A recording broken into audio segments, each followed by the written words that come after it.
The man had just returned to his hometown. When he received news of his father's death at the funeral, he smeared red powder on his face, honoring his father in his own way. And at that moment, his sister finally recognized him. They said you were dead. I am.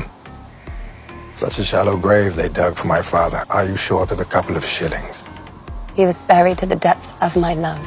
After watching his father be buried with his own eyes, James went to the lawyer to ask about the cause of death. The lawyer told him his father had died of illness. James had been away from home for 12 years. Everyone believed he had died abroad, but only his father believed James was still alive. So he left James a small island. When James returned to the funeral, he noticed the guests eating with smiles on their faces, showing no signs of grief at all. His brother-in-law even told James to leave here and not to think about the island. And if you are ever short of 2 shillings, please do not hesitate to ask, as Africa also served me incredibly well.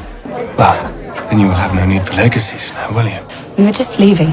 James began to suspect his sister was involved in his father's death, so he approached the butler for answers. But the butler only told him that many powerful forces in London had their eyes on the island. He advised James to give it up. James, being clever, understood the butler's warning. That very night, James took a few men and dug up his father's sex grave. He was determined to find the true cause of death. The doctor processed the residue from the father's stomach into gas, then struck a match and ignited it. He held his glasses over the flame and immediately saw the truth. The marks left on the lenses were incredibly dense, because the father had ingested a large quantity of poison. James handed the doctor £3 to have his father reburied properly. If this body is used for any other purpose, I will find you and I will kill you.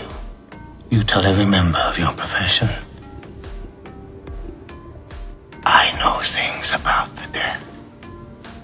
The next morning, James rode to the edge of the city. There he dug up a black bag from the ground and returned home. James asked the butler what his father had eaten. The butler replied he had eaten meals prepared by him and drank drinks from a nearby restaurant. But strangely, on the same day his father died, the shopkeeper also passed away unexpectedly. James warned the butler not to drink any more of those beverages and told him to leave the room immediately. After the butler left, James opened the black bag and poured out a dozen diamonds. He was going to use them to avenge his father.